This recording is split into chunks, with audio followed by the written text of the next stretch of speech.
Welcome to NASCAR Sprint Cup qualifying from Darlington Raceway, presented by Golden Corral.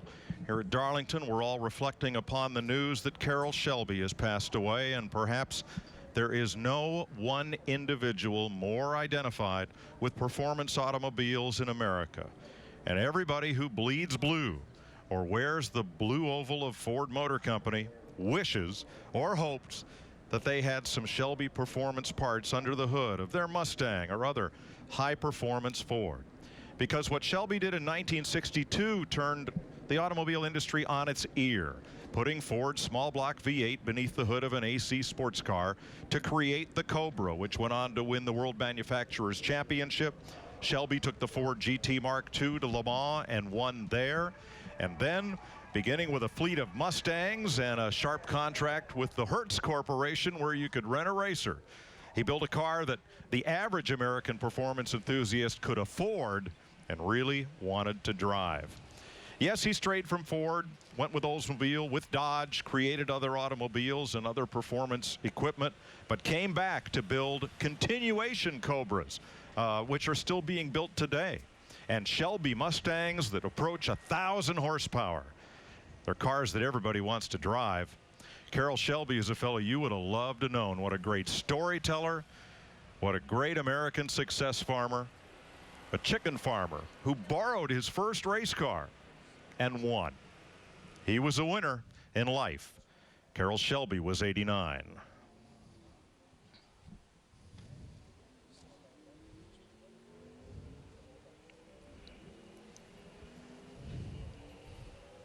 At Darlington, South Carolina, the track comes alive with the sound of a Sprint Cup car as we begin qualifying for the Bojangles Southern 500. From last to first in opening practice, and that sends Danica Patrick, who will be the third woman ever to race in Darlington, out on track in her GoDaddy Chevrolet. Well, she was the slowest in practice, did a nice job qualifying for tonight's race, ended up, I think, 15th. So this, to me, would be the biggest challenge, O'Larry, hopping out of that Nationwide car and hopping in this thing here and trying to put down a fast lap. And actually, we had a 45-minute second Sprint Cup Series practice, and we definitely observed that she made some gains, definitely from practice number 1 to practice number 2.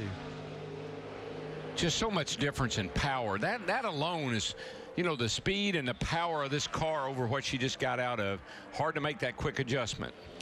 Well, she's picked up 3/4 of a second from what she practiced in the second practice. We will say, we anticipate, Darrell and I talked about it all during our practices, this is one of those racetracks like a road course where you really pick up a lot from qualifying from the practice session. You usually surprise yourself as to just how fast you can go when you really give it that extra little effort.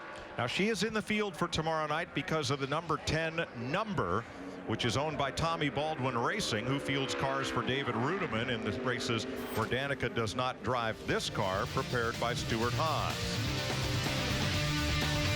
We've just begun Sprint Cup qualifying at Darlington. Stephen Light got up and into the wall during practice. He was one of half a dozen drivers to do so. With that number 33. Trying to make his 4th career Sprint Cup start.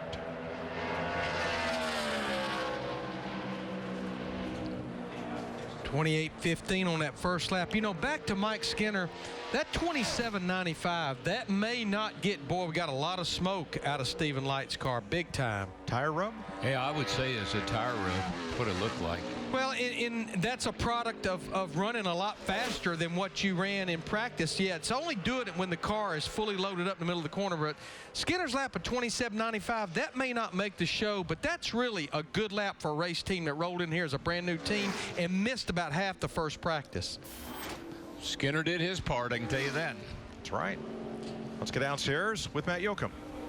Mike, today marked another stepping stone in Danica Patrick's NASCAR career. So after an afternoon here at the Lady in Black, how would you describe it?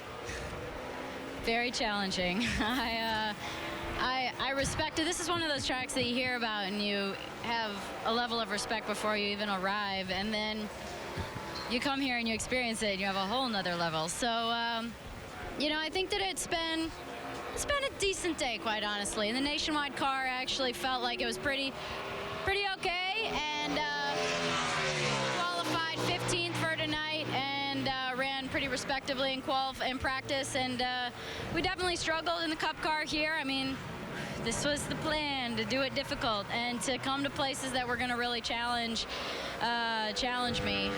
So I asked Tony if he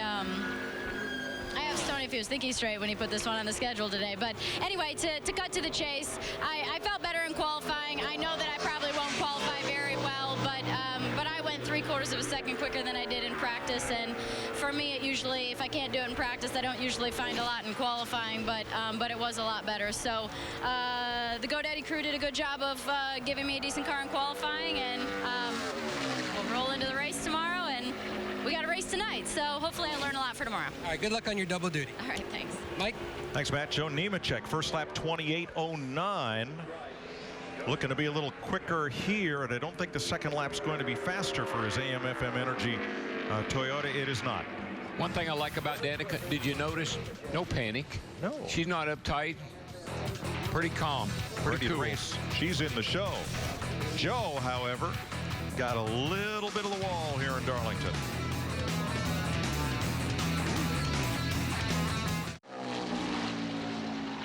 Welcome back to qualifying at Darlington. Here is the peanut patch, number 34.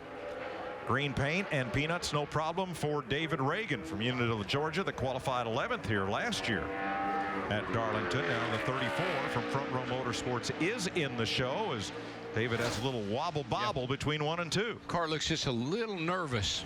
Noticed that down here in 3 and 4 on that coming to on the first lap, and just moving around a little bit more than I think he would like for it to, I'm sure.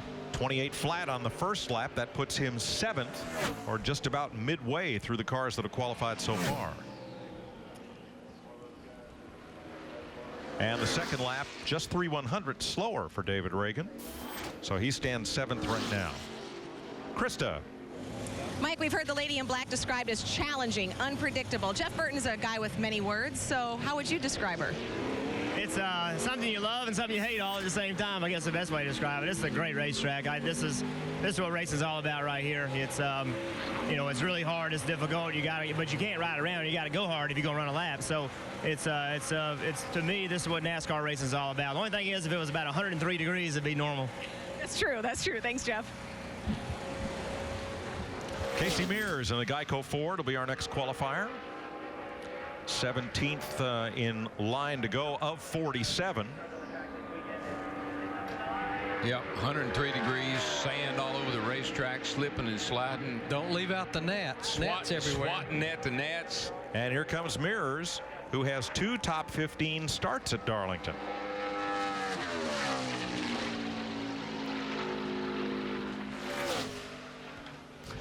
At 190 miles an hour, it's Nat Splat. It's like he was off the throttle just a little extra time in 3 and 4, and that cost him just a little bit, but still a great run for Casey. Yep, third quickest, 27.825. And he will play 2.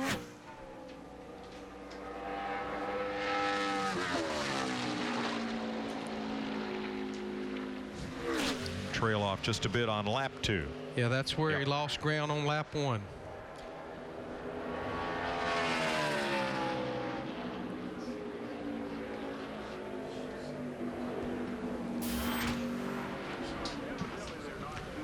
So Casey Mears currently 3rd. You'll find a few racing references throughout the Bruce Springsteen song catalog. Junior Johnson is mentioned, among others, and here's an American Ethanol Fast Fact. Darlington County is a song that Springsteen recorded on his album Born in the USA. It's a song that doesn't specifically mention stock car racing, but back then, what else was there in Darlington County? But this speedway, it's a neat place, but its claim to fame is the Darlington Raceway. Did you ever go to the Southern 500 parade? No, but I've seen film of it. I was the Grand Marshal one year. Got to be the judge at the beauty contest. Terrific. Big stuff back in the day, man. Yeah, that was on Sunday because the Southern 500 was Monday, Labor Day, and with the blue laws because of church, you couldn't race on Sunday here. Yeah, the garage was closed on Sunday. Michael McDowell from Phoenix, Arizona is going to try to bump Mike Bliss from the field, and 28-14. Looks like it's going to be fast enough. Bliss and Light. No, it's not fast enough. McDowell is just above Light and Bliss, who've already been bumped. He's got to beat Scott Riggs. He needs another 2/100ths of a second to have a chance. And he really needs to do that, because I think Travis Quapple's going to have a pretty good lap, our final go-home driver here, and a couple of drivers to go. Yeah, they got that baby taped up solid. No, not enough for Michael McDowell. 28-14 on the first lap, 28-19 on the second. And the Phil Parsons Mike Curb car will head home today. When you see that water blowing out the right corner of the windshield, that means that engine is starting to labor. But Larry, you said the garage was closed, but the infield wasn't. Oh, no. Infield was wide open. That baby was right. Casey Mears talks with the media. Casey Kane will go a little bit later on in the running order. So one spot is open in the field. Scott Riggs is the car in question. Got some issue with the 55. I'm not sure what's going on. Looks like maybe moving some weight or something, but can't really tell. Let's get one. Oh, Travis Quapple bumped the wall in the middle of the corner in that Dr. Pepper 73. A late add to the field, so Quapple will have a ride instead of having to sit idle, while David Rudiman wheeled the BK Racing number 93. Quapple was quick in practice. Let's see if he can get in the field to bump Scott Riggs. He's all right, I think. Yeah, he's going to be in great shape at this lap.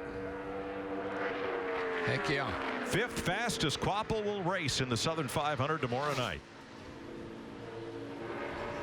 Just remember what? Whoa, hang on. Somebody please get on the radio. He's in. He's in. Yeah. I don't even know. Darrell, would you even need anybody to be telling you right now that'll be good? No, if I could just get one lap here with not hitting anything, I'd be happy. Bring it in. I think a driver, though, gets in a mode, Larry, and he just goes to it. Yeah, I agree with that, my friend. But a driver goes out and they drop that green flag, and he's like a bull. He just goes until he sees a checkered flag. Somebody tells him to stop, or he sees a checkered flag. It wasn't pretty, but it was fifth quickest. It's effective. Said it was pretty loose. That right there is what pretty loose looks like. When you can read the right door numbers from that angle, that's real loose. And more in turn 4. It's just loose off, though. It's good everywhere else. Oh, yeah. And most importantly, Quapple's in the show. And as Jamie McMurray comes out to qualify, here's Krista. Well, Mike, Casey Kane has had a lot of success in the Truck Series here at Darlington and has some good runs in the Cup Series. What have you been missing to get that win in victory lane here in the Cup Series? Well, it's tough. It's a tough track and stay out of the wall. Last year we had the best car, and I hit the wall about halfway through and ended up 4th. We weren't quite as good after that. So hopefully our Rockwell Tool Chevy, we made the right gain. You know, we made a lot of adjustments for qualifying here, and we're going to have to do the same for the race. We just weren't quite as good as what we wanted to be today. But I don't know. I enjoy racing here, and it should be a good night tomorrow. And he's wearing the colors that he was wearing when he won that truck race at Rockingham a few weeks ago. All right. Here is Jamie McMurray, the Bass Pro Shops All-State Chevrolet, and he is fastest with a 27:45. McMurray, the pole winner here 2 years ago. Look out, track record. We're coming after you. Jamie Mack, already won pole, quickest so far. Jimmy Johnson goes pretty deep in the order, 41st of 47. He's pretty happy with his car. He said they got it pretty sporty, felt pretty racy in it, and he's thinking he might have a pretty good run here for qualifying. Matt Kenseth will go out 36th. Kyle Busch will go right now in the Double Mint Toyota. 2 6th place starts, one of which turned into a victory in 2008 for Kyle.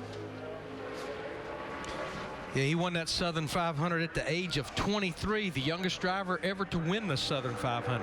Yeah, he's coming off a couple of good weeks, man. Won Richmond, finished 2nd last week at Talladega. This team is really starting to step it up.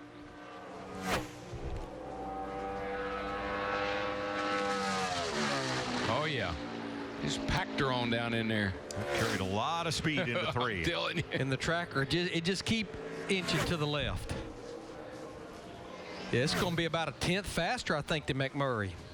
40. 27:40. The track record is 27:131. Pearson was the best ever at getting around this place. Yep. So smooth. Everybody else would be out there fighting it like there were bees and like that something's in a car with you, you know, and you just see Pearson to be on the cruise running a lot faster. You'd never know how fast he could run in qualifying until qualifying. We all drove like we had a cougar in the car. Most poles, most wins. David Pearson at Darlington. Eric Almirola got into the wall twice during practice in the Gravely Mowers, number 43 for Richard Petty Motorsports. He should be pretty happy with that lap right there. 27:49 puts Eric fourth quickest in the 43 car right now. Yeah, he's been on an adventure today, but they got it together at the right time. Well, last week had his season's best qualifying effort, fourth at Talladega.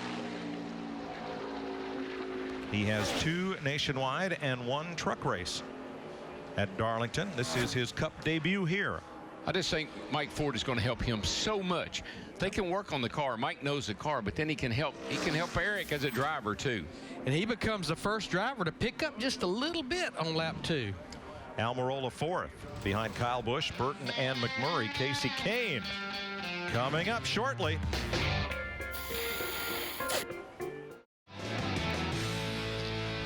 Dale Jr. getting ready to roll here as qualifying continues. Marcus Ambrose next up on track. This is his 3rd trip to Darlington. Remember, we race here just once a year. He started 6th here last year, his best effort. Yeah, he has started in the top 10 all 3 of his races that he's been here.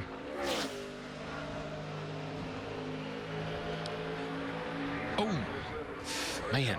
He stayed in the throttle, though, and really didn't lose any ground. Probably didn't gain anything, but didn't lose anything according to the tracker with what happened there. That happens so fast, Larry. It's almost impossible to get out of the throttle. It just snaps around on the back. The back snaps around like that. 7th for Ambrose on lap 1 with a 27.80. And quite honestly, keeping in the throttle, it just keeps the tires loaded up, keeps everything loaded up. Probably if you jumped off the throttle, you'd be in trouble. With inches to spare, he picks it up. 6th on lap 2.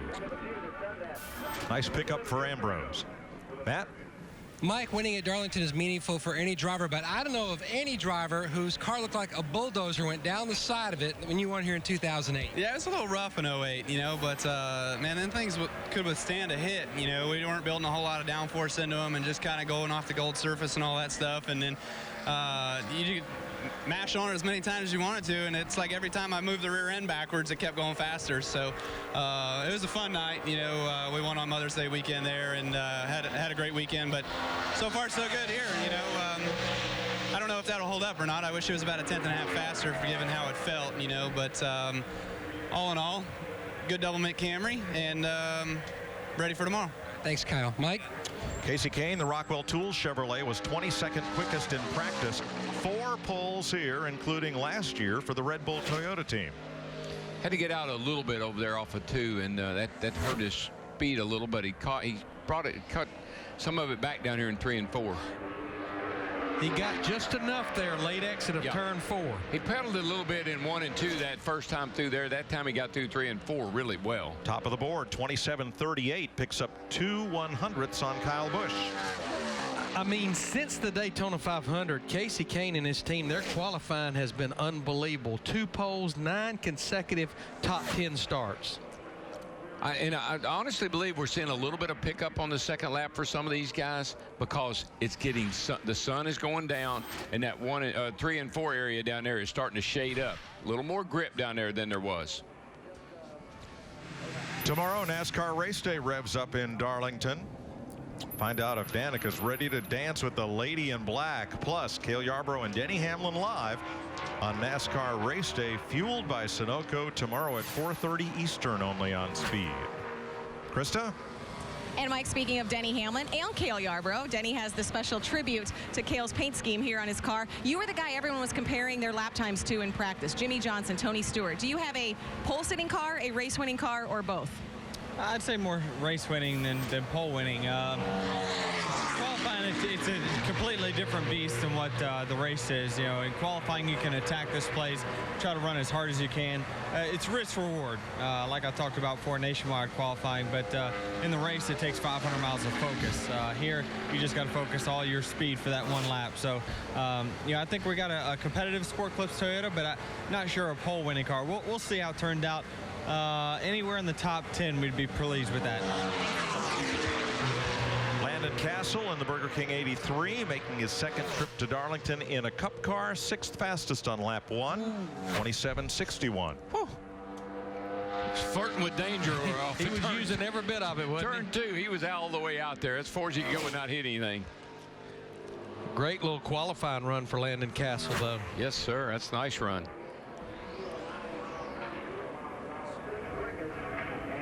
Second lap falls off a 10th. Yeah, Darrell, it's strange. The only 2 drivers that's picked up a little bit on lap 2 so far after 27 drivers, the 2 Richard Petty Motorsports drivers. A little shade down 3 and 4 and a little air pressure, maybe a little different attack on the air pressure. Regan Smith, last year's winner on the final restart, without taking on tires. He races away from Carl Edwards by just enough to secure his first Sprint Cup victory. Started 23rd and led 11 laps in the Denver Mattress Furniture Row Chevrolet. Look at that list of drivers who got their first Sprint Cup victory right here. The C is for Chambers, by the way. Don't know why that was there, but yeah, Blake Speed was one of those. Well, there was a time when we could depend on the 78 car to be at somewhere up near the front, first 2 or 3 most of the time. Got a pretty good looking lap going. Lost a little bit off of turn 4 right there, still up close to the top. Third, 27.45. Pips Jeff Burton by 7 1/1000ths of a second. All right, bud, that's pretty good. 27.45. Shut it down. There we go. That's how, to me, I mean, that's how treacherous this place is. Why do you want to create extra work when the lap doesn't mean anything? There's nothing in it except trouble. Joey Logano among those ready to run. Matt? Casey Kane carrying that momentum into Darlington. So looking at this unique shaped racetrack, which end is more challenging during your qualifying run? Right there it was 1 and 2, but usually for me it's 3 and 4.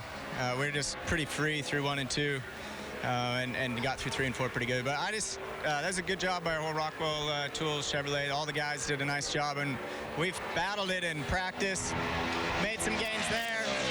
So hopefully we can build on that for tomorrow night. But that's the best the car's been so far. So it won't be the pole, but it'll be a decent lap. Mike? Dale Earnhardt Jr. was 19th quickest in practice. He has 2 front row starts and 3 top 5 finishes here. And he had to get out of the gas big time. And for all the advantage you're going to get down here in 3 and 4, and you heard Casey talk about it, you're going to have a disadvantage a little bit in 1 and 2 because the sun is still very hard, shining very brightly in 1 and 2. First lap is 9th quickest, 27.64. And he's going to only, I think he's only going to run 1. And he gave every bit of that up in the middle of 1 and 2 there. He had to get out of the gas real quickly, and it really hurt his lap time. You know, we were talking about this early. A great start to the season. You know, you look at his top 5s, top 10s, third in the points, but he's completed every lap of competition in these first 10 races so far. That's pretty remarkable right there.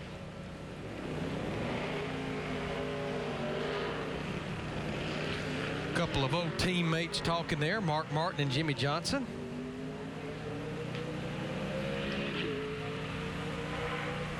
And next up will be last week's winner, Brash Brad Keselowski, in the Miller Lite Dodge in his 4th trip to Darlington in a Cup car. Finished a career best of 3rd here last year after starting 10th. Never led a lap here. I got a feeling that may change tomorrow night. I tell you, I still think he had an effect on the outcome of last year's race. When with Regan and Carl up there and Brad right in 3rd when they restarted, Brad did everything he could to get up there to kind of mess with Carl a little bit, and it actually helped Regan. 18th quickest in opening practice. I think he's going to step it up pretty good right here.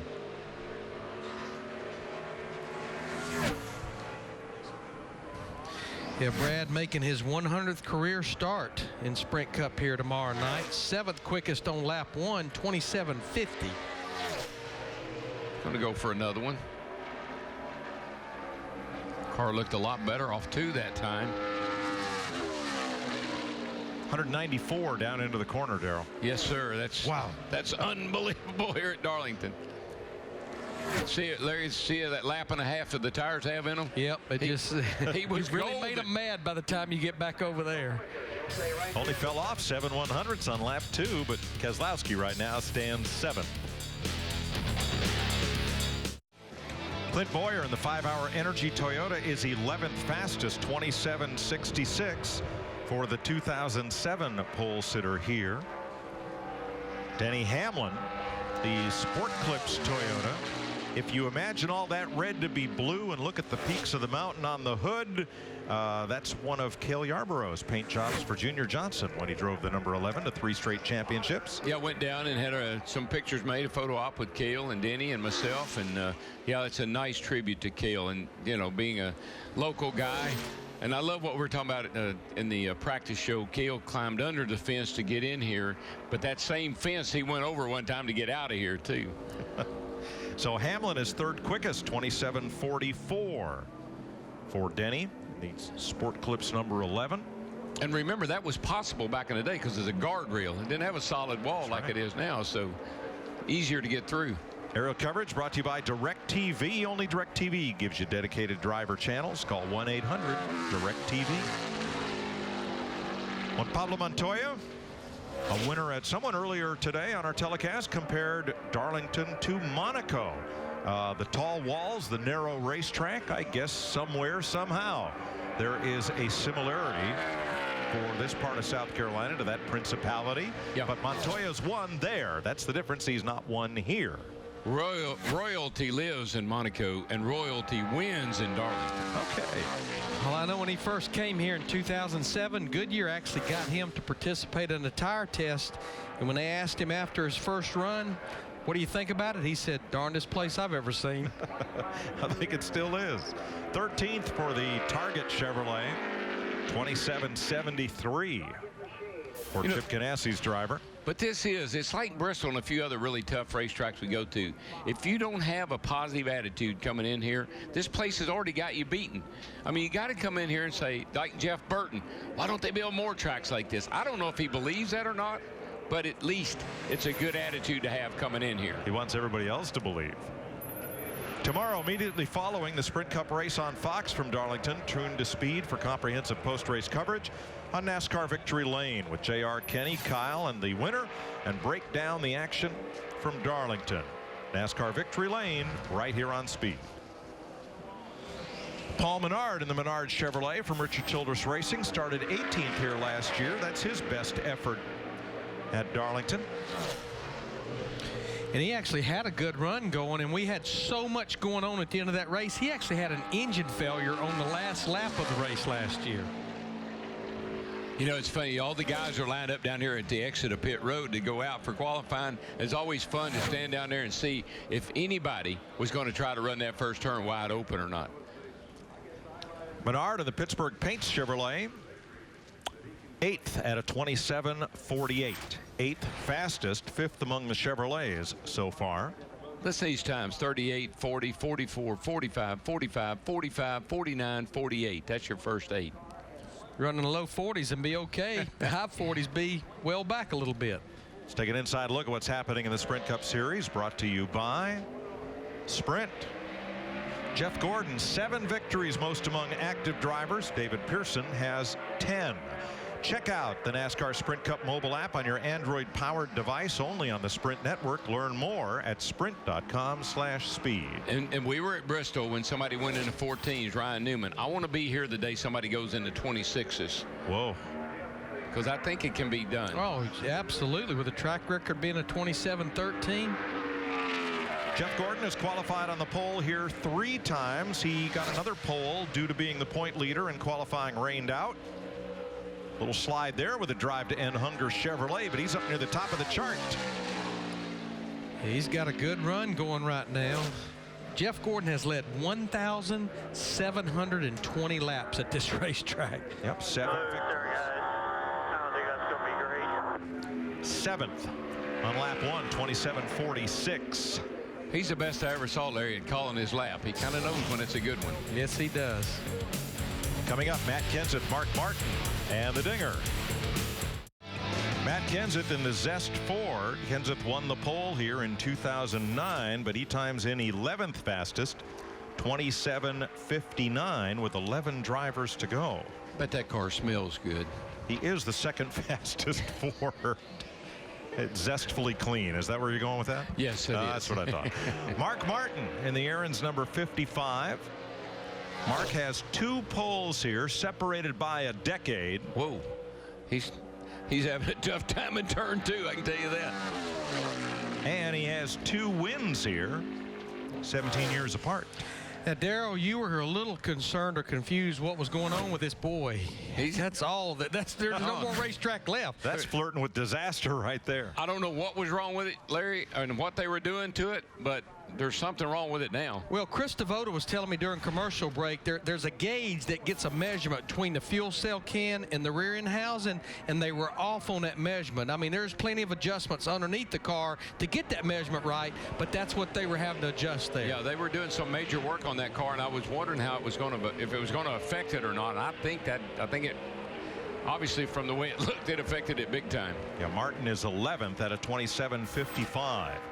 A.J. Allmendinger was the fastest Dodge in practice, and the Roger Penske Shell Pennzoil number 22 rolls out for its qualifying lap.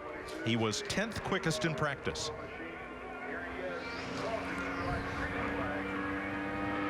This car's been qualifying pretty darn good. He has 1 top 10 start here and 5 appearances. Yeah, he definitely showed a lot of speed in that second practice session. The last 3 races, including front row at Talladega last week, he's qualified in the top 4. Ran a little lower in that end of the speedway, 3 and 4 into the track, which I've been wondering if somebody was going to try. Don't know if that's a hot tip or not. And he displaces Mark Martin at 11th with a 27:50. Yeah, he and his teammate Brad Keselowski ran within 6 1/1000ths of each other. That's all. She's done. All right, I'm going to tell you these times again. These are with 27s, a 38, a 40, 44, 45, 45, 45, 46, 49, 48, 50, 50. That's your top 11. Tight. 9 drivers to go, beginning with Joey Logano and the Home Depot Toyota. Like the NASCAR on Speed Facebook page for a chance to win $10,000 in cold hard cash with the NASCAR Sprint All-Star Race sweepstakes. Then watch the race for special bonus codes for more chances to win.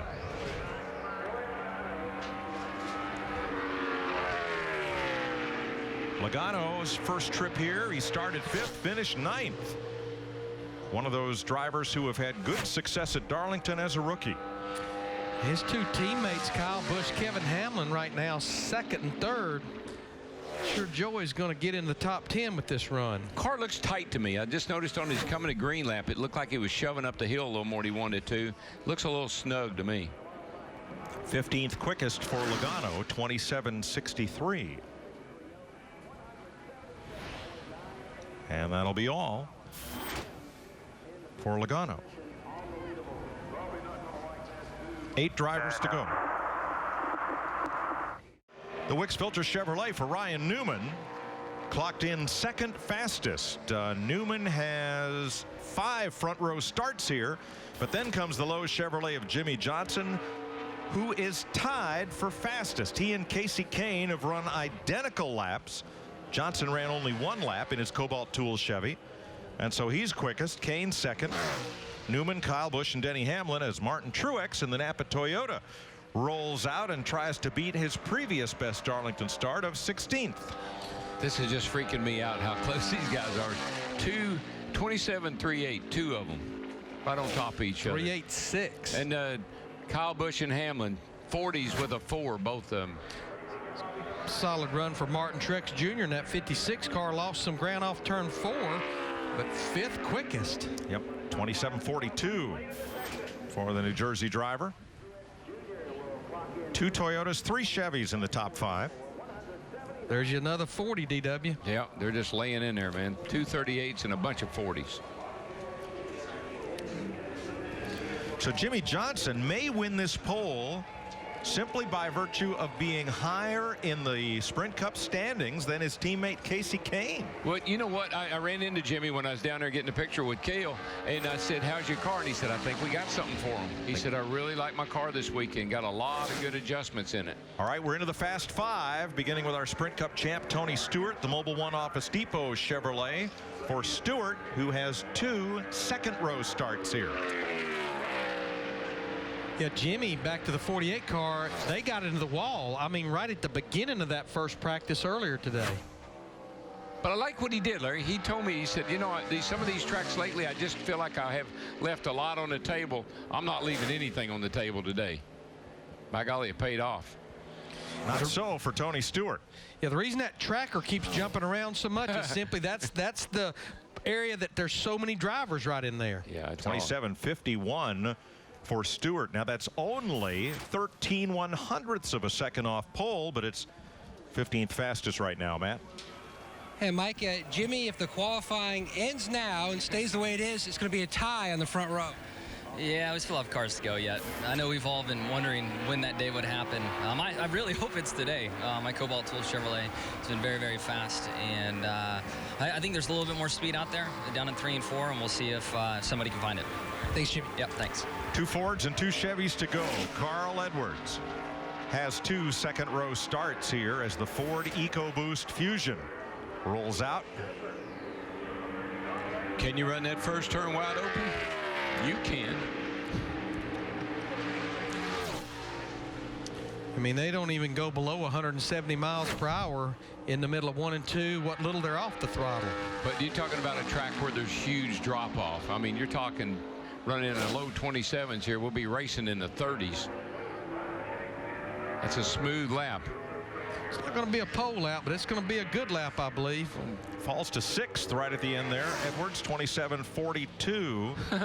Second driver at 42. And let me correct, the tie at the top would be broken by car owner points, not driver points. But in the case of Johnson and Kane, driver and owner points are the same. I don't know. We've been doing a lot of qualifying shows. This 11th one this year. I don't think I ever remember seeing these times this close. Especially tied for the pole. I mean, there's a couple of ties in there, a tie for the pole. Carl Edwards' second lap falls off by 8/100ths, so he is 6th right now with 3 drivers to go. He'll start in the top 10. You know, that just tells me, Mike, everybody's getting all this track's got. I mean, that's all the track's got in it. That's right. And one of the pleasant surprises of practice was the James Finch number 51 of Kurt Busch. Busch is 3rd fastest in practice. When he drove for Jack Roush, he had a pole here in 2004 and a runner-up finish in 2003. He's not won here in 15 tries, but what a great run this would be for this small team. Lost a little bit right there. Matter of fact, lost a whole lot right there. Yeah, he had to really get out of the throttle late exit up on the straightaway. That's too bad because he had a great lap going. Just that little step out coming off 2 over there. Messed up the whole lap. You lose your momentum off of 2 and it just really messes up your whole lap. 23rd for Kurt Busch, and he shuts it down. But that's the gamble you take. You're right on that. You know, you push it. If it sticks, you might be on the pole. If it doesn't. How to drive 3 and 4. Sorry, guys. Tough break for Kurt, and we are down to the final 2. Right now, it's an all-Chevy front row. Jimmy Johnson, Casey Kane, Greg Biffle, and the 3M Ford trying to change that. Biffle, a past pole sitter and a double winner here. He'll be the last Ford to qualify. And Ford, a name that will be forever linked with the exploits of Carroll Shelby and the creation of the Cobra. Shelby, who passed yesterday at age 89, a Dave Despain special at 7 p.m. tonight on Speed, the Shelby legend. This is a guy that couldn't take the pole right here. Really, really loves this place. Fast here, got a couple of wins. Well, you heard Denny Hamlin say qualifying, you attack this track, and I don't know anybody that attacks a track more than Greg Biffle. Like the way he's running this lap, didn't overdrive the corners. This is going to be a great lap for Greg Biffle. Great lap. Yes, sir. Can he break the tie? Yes. 27-28. Biffle on pole by a 1/10 of a second. I'll tell you, there's nobody, in my opinion, that gets around here much better than Greg Job, Biffle buddy. does. P1, 27-28. Awesome job, buddy. Stuttering. I think I had a little bit better one coming. No, you're good. You're good, brother. You're good. Garner Jack Roush looking on. Look at the watch. Yeah. Thumbs up. I love Jack. That's a lot of emotion from Jack right there. And the final qualifier will be Kevin Harvick and the Budweiser Chevrolet. Harvick had the fastest lap of practice, so he gets the honor of being the final qualifier. Another fellow who had a good run here as a rookie. In 2001 in the spring race, he started third and finished in the top 15. Yep. Kevin has not had a pole since September of 2006 at Loudon, New Hampshire. And based on the tracker, not sure it's going to happen at Darlington in May of 2012. No, he really didn't get turn one at all. He backed off way early. Something just not coming. His car is just not acting right.